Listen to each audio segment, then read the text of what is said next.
Welcome. We've got pages of questions for Ted about horizontal rubs and all things deer. So, yeah, enough of me jabbering. Brought Ted over here for a reason. Good to be here. Yeah, man. Thanks for making the trip. We better get it to the horizontal rubs because we got 1,000 questions on them. Well, I can start asking some here. Well, before we get to the questions, let's hear a little bit of the backstory about how Ted started with that's horizontal a good point. rubs. Yeah, I mean, that's Good point, Greg. It's good to have you That's here. why I'm here. Well, really, I mean, I never started out to try to discover it or anything. I was just in Yellowstone National Park. I used to go out there all the time during the elk rut and video elk bugling. And I had a couple of really good, that was back in, 10, 15 years ago time frame, and had a couple of really good spots where I could get into big bulls all the time, and it just seemed like they gravitated towards horizontal laying trees that were down, and they would, 2 or 3 of them would be on the same tree all the time, and just by following them around and just curiosity of where they would go, and They'd hit the same one all the time. they would hit the same limbs. They wouldn't rub on the vertical trees right beside them. They'd just stand there, and it just, to me, it just looked like they were easy to rub and stand there, and they'd lick on them and smell them, and it just seemed, and I just,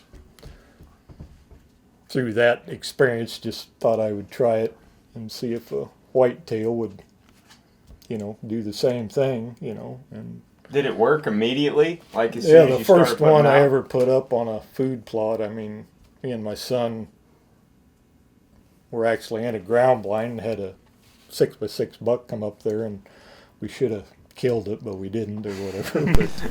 But the first one, and that was the first one I put up that fall, but like I say, it was on a food plot, and he just walked up there, and I could tell it had been, hit before we set in the blind that night. But so I don't know whether I've ever actually put one up that hasn't been hit a little bit, Right. throughout the fall. So there's Christmas tree farms around home there, and they would plant the Scotch pine trees, and then they'd get too big for Christmas trees, and they had, so that's kind of my source of the Scotch pine limbs, and they're real sappy and smell like pine. And Well, you got one in your yard that's just pretty well stripped plumb. yeah, that one's got some excellent limbs on it, or used to have some excellent limbs on it.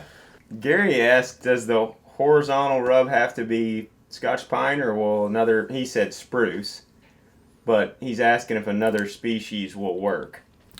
Well, I would say the Scotch pine is the ideal limb, and it just kind of would downgrade. I mean, I've used white pine before, and it works, but I would say not as good. And then a lot of people that I've talked to use cedar limbs, and some have success, some not. But I would say they would just, any limb that you would think a buck would like to rub would probably work. Mm-hmm. But the main thing is to keep them fresh. I mean, I think that's why the Scotch pine works so well, because they can be up there a month or two and still be sappy and green, where like a cedar, you put that up there and it's not real sappy to start with, and it dries out real quick, and it loses its luster. Right. Say. So any type of But basically around, evergreen limb that's got more sap in it could Right. potentially work. and even like willow or basswood, in here. I mean, you see anything that you see in the timber where, they have their specific types of trees that they'll rub. I've even seen them rub like little walnuts. I mean, they're real aroma sensitive too, and and something like that might work, but it's just, I would say a lot of limbs could work, but a lot of limbs won't work as good as the Scotch pine. And Well, I'm sure there's a reason why you keep using this. yeah, and I haven't experimented a lot because I haven't had a need to. Right. You know. Right. So when this tree in the front of the yard disappears, I'll start looking for something different. Fish Ray asked. Fish Ray, best places for this type of rub, would it be to set up in bedding areas or on the edge of bedding areas or on deer trails leading to bedding? I mean, I guess, have you found a area that you would prefer to put the horizontal rubs? That's what I've kind of graduated to, is just putting closer to the main bedding areas. Kind of basically what I'm doing is making a signpost, and that seems like where you see all your natural signpost rubs are close to bedding areas or right in a buck's core area.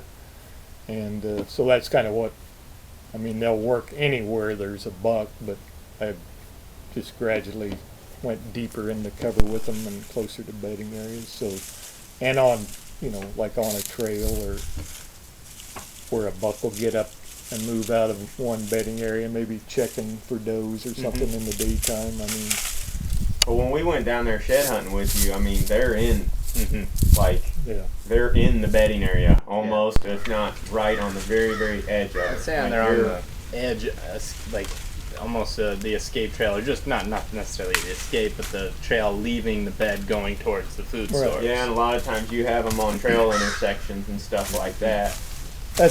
That's you'll tend to get a lot more daylight activity on them. I mean, you can set one up on a food plot and it'll get hit a bunch, but a lot of it's after dark, you know. Right. That's why I've just kind of gradually got away from putting them on food plots. I mean, if your bucks are hitting your food plots in the daytime, I mean, it's a good. But just running the trail cameras over the years, I mean, if you want daylight footage, you got to put them where the bucks are in the daytime. Yeah. Yeah, and you got lots of daylight trail camera videos of them rubbing these things. Basically, I'm not putting the rub up and expecting the buck to come there and make that his spot. I'm already putting it where the buck's going to be, you Right. know, anyway. I think that's a really important thing to tell people. It's not this like quick solution to get bucks to move way far during daylight. You're hunting in spots where, regardless if you had a horizontal rub there, you would have success likely. Right. Like, it's not like you're just putting it there expecting bucks to move further during Right. daylight. That's a good point. I mean, a buck's not going to like walk a quarter of a mile out of his zone just to Right. go check a horizontal rub over on the next ridge. I'm just putting the horizontal rub where he's going to It's just enhancing the spot, like you Right. said in the video. It's just making it that much better. When you're self-filming, it's just hard, you know, if you don't have anything there to distract the deer. I mean, he's just going to walk right by and you maybe grunt at him and he stops and looks up there and that's it. Well, the idea was to get him to walk up to the horizontal rub and his attention's focused on that and not, you know, trying to pick you off in a tree or something. And Yeah, I mean, in a lot of these trail camera videos, you can see. Yeah, we're showing footage right now where Ted is in the background, and your stands aren't that high up. no, I'm old and decrepit. I can't get high up a tree anymore. So, but my idea on these is just to get good footage and to try to get me in the background. I mean, you can't be 40 foot up the tree. I mean, you gotta, and a lot of these are kind of on the point of a ridge where you're kind of over the crest of the ridge, so you don't look as high up as you actually are. But that was always my goal, just to try to get I think better. it's interesting because you're looking at almost the deer's perspective back up at your stand in a lot of these clips. Yeah. And like you're hiding pretty well in these stands. Mhm. Like just with all the other trunks and stuff, you always seem to kind of be leaning against the trunk of the tree. Right. It teaches you a lot. I mean, a deer can be standing there like that jawbreaker buck and looking right at you as long as you're standing there and not moving. Right.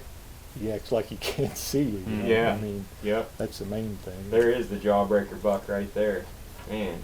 It seems like a lot of your stands are in multi-trunk trees. Right. And that when I set a horizontal rub up, I mean, I won't set one if I don't have a good tree to be in. You know, you're just wasting your time. So we're getting some questions about the timing of when you put them out. I think it's worth talking about that. Yeah, you definitely don't want to put them out too early. I mean, I always shoot for the 1st of October, and that way the limb will stay fresh, you know, to probably the middle of November that way. And the main activity is that last week of October, and it'll be just prime.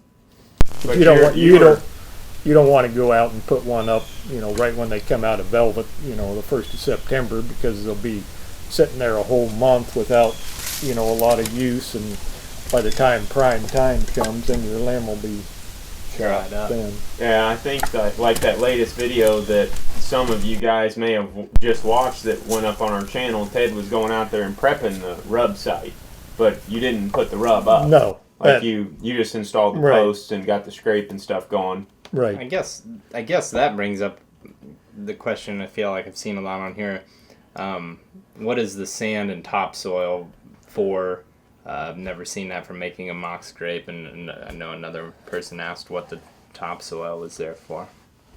What I'm doing there is just that spot was a real hard.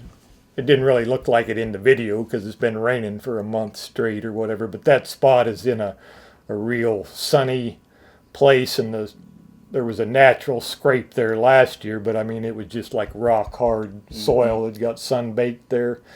So what I'm doing with the sand, I'm just mixing that and the topsoil together, trying to get a real loamy type soil that'll stay that way, and it just, to me, it seems like a buck prefers, instead of real hard packed soil, he wants a loamy, moist type soil. I think that holds scent better. Yeah. And all I'm doing there is just trying to get trying to make a loamy type soil that'll be easy to paw in, and, you know, just making the dirt better than what it was sitting there sun baking. A lot of people ask, do you put any scent like in that scrape? Do you put any scent in that scrape? Do you put any scent on the rub?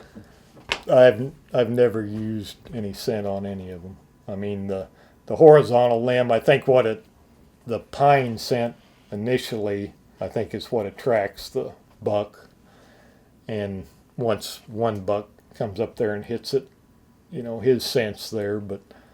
So do you use a saw or anything to kind of peel it back? Yeah, occasionally I'll take a saw blade and just rough it up, and that kind of releases the sap and stuff a little more so than just leaving it there. And they'll, you know, when they come up there, I mean, a lot of times you'll see them kind of nibbling on the bark and stuff, and I don't know, there might be something that tastes good to them. They don't really eat it, but they just, well, you know, it's attractive to them, I guess. Sure. I think this might put it into perspective too for, you know, viewers trying to imagine like what they're seeing in these videos. How big of a chunk of timber would you say these rubs are in? Yeah, and how many of them do you have there per 50 or 100 acres or whatever? I don't really have a rhyme or reason. I mean, this buck here, for instance, that rub is set up in a big block of timber, but a lot of the timber is on another property, and that's just on a travel ridge that goes up to a food source. I would say it kind of depends on a buck's home range, you know, on whether he'll hit it a lot or not. I mean, and a lot of times you'll get the same, you know, if you're right in one buck's home range, he'll be about the only one on it, but any other buck that comes by there, you know, might walk over and check it out. I mean, with all the trail cam videos that you watch, I mean, like no two bucks are the same when they approach it. And you find some bucks are more aggressive. Like I'm playing a video right now where this buck is just thrashing it. Like you find some individuals are just more aggressive at the rubs. Yeah, definitely. That buck there is actually, hopefully he's still alive this year, but he's one of the more aggressive ones. The aggressive thing brings up another question. What are you using to fasten? I'm sure I know it's been talked about in videos. What are you using to fasten those things on so that they're sure to not come off? It's heavy gauge number 9 wire. I mean, it's just fencing wire, but it's you can go to any farm store and get it, but it's number 9 gauge, and I'll always drive a steeple into the post to keep it from sliding up and down on the post, and try to wire them a little bit loose so they'll move them around a little bit. But you definitely, and I've even had them tear them down with number 9 wire on there. The main thing is to get the post set deep enough in the ground, because they'll tend to get their antlers and lift it up, then they can just let the post right up out of the ground and let them do that too.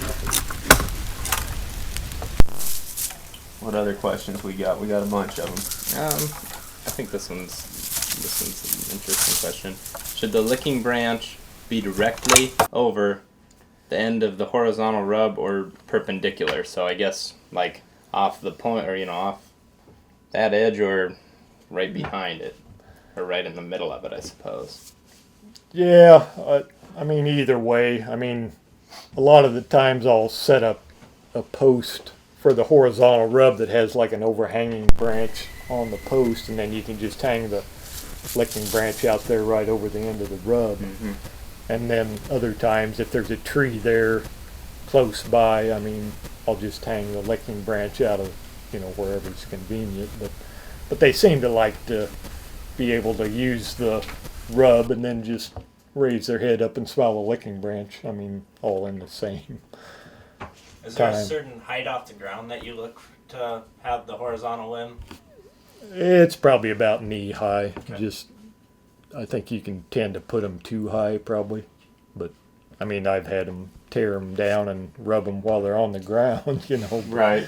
But definitely you don't want to get them, just the height that you see 90% of the rubs in the timber, just knee high. People were asking a lot about the grapevine too in the video, how you said that you wanted to attach a grapevine as a licking branch. And I know we got a bunch of questions about that as well. Have you had good luck with the grapevine, I guess, in the past? Yeah, and it's just like a preferred, I don't know, you walk through the timber and you see all the scrapes and you see what type of tree they're under. You see a lot of grapevines just naturally over scrapes, and then you'll see a lot of, always in the past I used like red oak limbs, and they tend to kind of hold you cut a limb and hang it there, and it'll have the leaves on it, and the leaves will dry and stay attached to that limb, which really I would say is preferable to the grapevine. The only thing is it kind of interferes with my camera angle on the trail camera shooting back up to the tree. You got all these. Mm-hmm. I think this is a good question. Do bucks of all ages use them? Yeah, I've had basically everything from Spikes to Boone and Crockett use the same rubs, and it just depends on a buck's demeanor. I mean, some even big bucks, if they're timid, will hardly work them at all, and then I've seen little Spikes stand there and act like they're going to tear the world up. But a lot of the deer are individuals, Right. Everybody's got their own personality, I guess. How would you go about using one on public land? Hide it,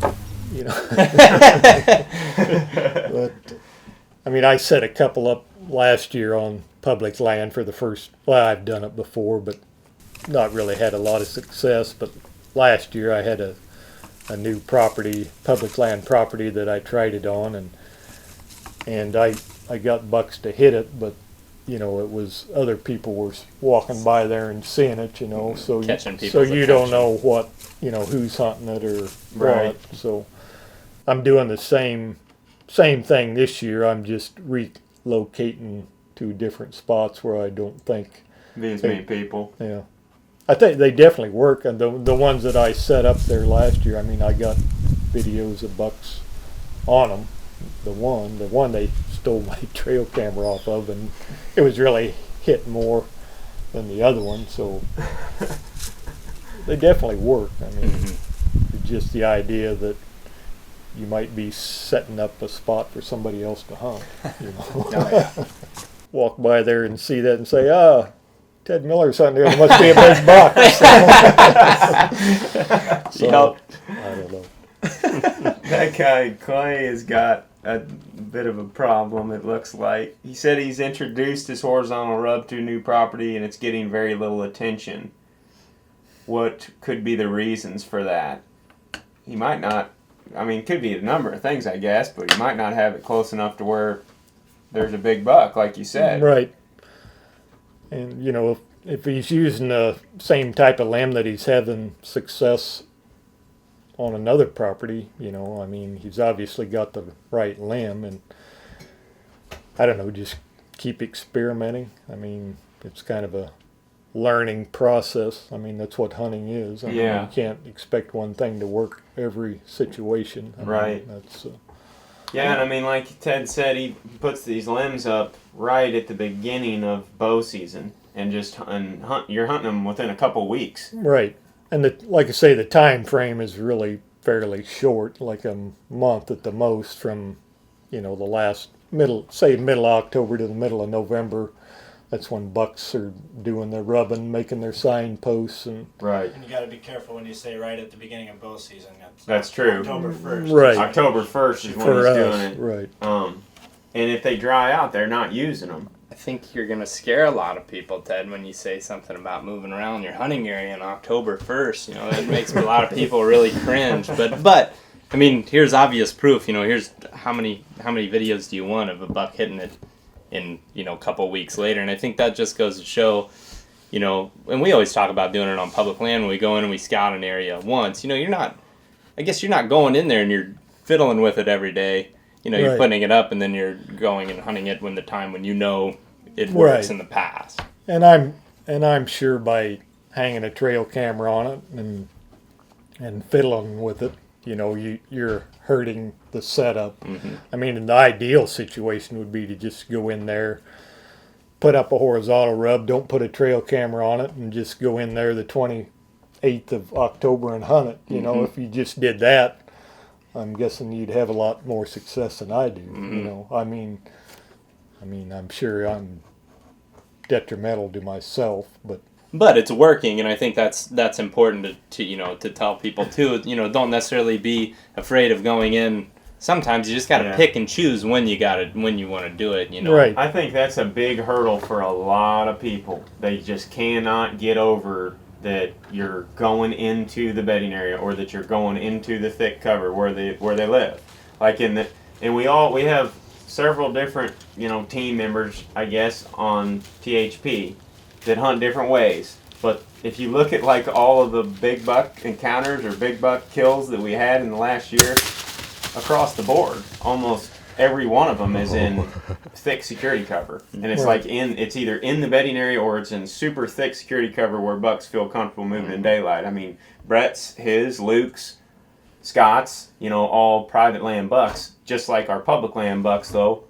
You're in the bedding area basically. I mean, I've kind of gradually hunted deeper in cover and probably lost a little bit of my fear about worrying whether I'm going to get busted, this and that. I mean, there's a high population of deer where I hunt, probably more so than most people, so I'm not so worried about bumping does and having a doe snort at me and all this, because basically they do it all the time, and I think the bucks kind of get accustomed to does blowing and carrying on, and I just like to hunt where the big bucks are in the daytime. You know, I hate to be on the next ridge over when I know the buck's over there. You know. Yeah, I mean, it's a really simple concept.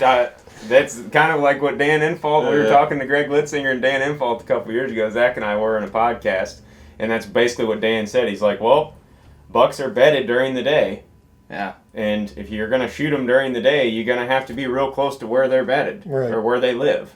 Like that just, doesn't really sink into a lot of people, but that's the truth of it. A mature buck is like to kill him, you have to be in there with him. What's your strategy for checking that trail camera? Is it just when you go to hunt it, or do you check it? Do you go back multiple times, or do you just pull the card when you're in there to hunt? Ideally, I just pull it when I hunt or whatever, and that if I'm sitting up there in the tree and see that a rub's been tore up, curiosity gets the best of me. I'm going to pull that card when I leave. But and like I said before, I mean, checking the trail camera, you can do it, and I'm sure I do it too much. But I don't know, the area I hunt, I'm a jawbreaker buck, for example. I think he was used to me. I mean, you could set the trail camera like 2 foot in front of his face, and it didn't seem to phase him a bit. Yeah, that's a buck that's on the screen right now, and I had played a clip just a little bit ago of the jawbreaker buck with an empty stand behind it. That was the So year I'm I think sure you were there's a trying to pretty good kill him. I'm sure there's a good story behind that. Well, a lot of them empty stand photos. I'm always hunting on the other side and when walking around there. But he ended up, like right after that last video there, I mean, people have asked how he died. He got a tine stuck right in the bottom of his jaw, and it infected and swelled his neck shut, and that's what killed him. And if you got that video of that buck in the snow, that buck right there, I'm 90% sure that buck is the one that killed him. He's right in the same area, and that was a kind of a nomad buck that I hadn't seen before, and he showed up on the jawbreaker, had been on that rub a bunch or whatever, and he'd come down there with all his tines broke off, and the jawbreaker buck disappeared right at that exact same time. So that thing looks like a bull too. Yeah. And so I'm sure that's the one that run a tine in him, and then he just laid up there and died. But I'll be darned. Guy asked, have you ever tried to hinge cut to create a horizontal rub? no, just on account of there's no Scotch pines that I could hinge cut, and I don't. Most of the trees that you would hinge cut probably wouldn't be ideal rubbing trees to start with. But if there was a Scotch pine 4-inch diameter growing there, and I hinge cut it, I think that'd be ideal. Get the idea you don't find the ideal tree to hinge cut. Guy asked, is the horizontal rub, is it more of something fun to do, or does it add a lot of actual attractiveness to the spot? I mean, by the looks of it, it looks like it helps the spot. Yeah. I mean, just being there and looking at them. I think the big thing is stopping the deer, to me, like you said.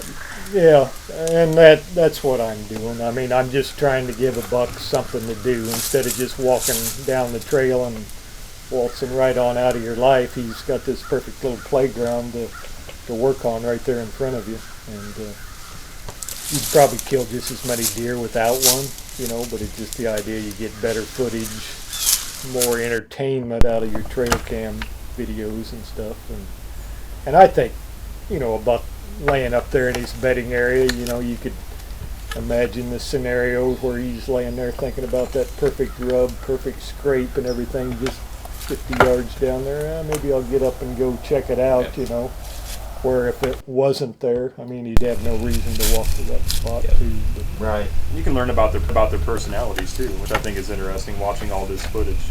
Yeah, definitely every buck's different. I mean, if you know a buck's super aggressive by watching him hit that rub on your trail cam videos, and you see him walking 100 yards away, and you know if you throw a grunt down, there's a lot better chance of going to come your way. That buck we're looking at now, I think that's the jailbreaker buck. Yep. And he'd actually been on that rub the year before quite a bit, and he would like disappear. He'd only show up about the latter part of October, 1st of November, and I just happened to check the horizontal rub there and saw that he was on it, and so I knew he was back there, and he was a real aggressive buck. And I had another rub think he probably got that shot footage on him, but Mm-hmm. another. Yeah, where you had a buck actually at the rub. Right. Not a nice buck at the rub. So that was just on the other side of the patch of timber, and the wind was such that I had to hunt this rub the next morning. But I knew he was right there, and he'd hit this rub also the year before, so I was in that tree, and 9-pointer come up there and started working the limb, and I was trying to decide if I should shoot him, but I had the jailbreaker buck in the back of my mind. He just come up out of there and kind of don't really get it on video, but he walks sideways with his ears back and just intimidates that buck. Yeah, He just right there. ended up walking like right underneath the tree. Andy asked what kind of limb. Ted's using Scotch pine most of the time. And we did have some questions like some folks down south were asking, and some folks in like Texas and Oklahoma where they don't have access to that. They were asking what kind of trees they could use, but I mean, Yeah, all that anything. is foreign to me. I would just pick out what I thought was the ideal rubbing tree in the area you're in and try that, I would Just make sure it's fresh. fresh, yeah. I would assume that white pine would probably work just fine. Scott Ryman But- said a while ago that he used white pine and it worked, but it did dry out very fast. Right. So Yeah, worst comes to worst, you could go to a Christmas tree farm and buy you a Christmas tree in the latter part of October and use that, if they had Scotch pine for Christmas trees. Or where they'd sell you one or not, I don't know. I'm sure they'd sell you one. They probably don't care They'd how sell to you- use it. Ted'd be out there buying a Christmas tree, and then before you even get it loaded up, he'd take his chainsaw and start cutting all the limbs on the outside of it all. But the main thing is what I'm doing is trying to give a buck everything that he likes in one spot. I mean, you got the licking branch, the real good soil for the scrape, and an ideal rubbing limb. And it's not saying that a vertical limb planted there wouldn't work either, but it's just the idea that I think the horizontal limb is just a little easier for a buck to stand there and work. You can tell too that they're not only rubbing the limb; they're like putting their forehead glands on there, Right. and they're smelling it and licking it, like you said. And it's really, it's a signpost. That's what they do in any signpost, whether it's a scrape or a rub, is You're they use creating a that. social area right in front of your stand. Yes. Right. Scraping the rub. That's how they Exactly. talk. They're talking through their noses. Yep. That's just like them elk there in Yellowstone National Park that I was videoing. I mean, they'd stand there and rub their head and their neck and their face and everything on the rub, and then they'd smell it like they were smelling their own scent that they left there. It was like kind make of sure it an was enough. aphrodisiac or something to them, Yeah. I'm sure these bucks, you can see there, the jawbreaker buck, he's doing the same thing. They rub it and then they're almost smelling their own scent that they're leaving there too. So. We've discussed everything horizontal rubs tonight, so hopefully y'all learned something. And if you get a buck, take a good picture of it, you in front of the horizontal rub, put it into an envelope, send it to Ted, but also add $10. Don't forget the $10.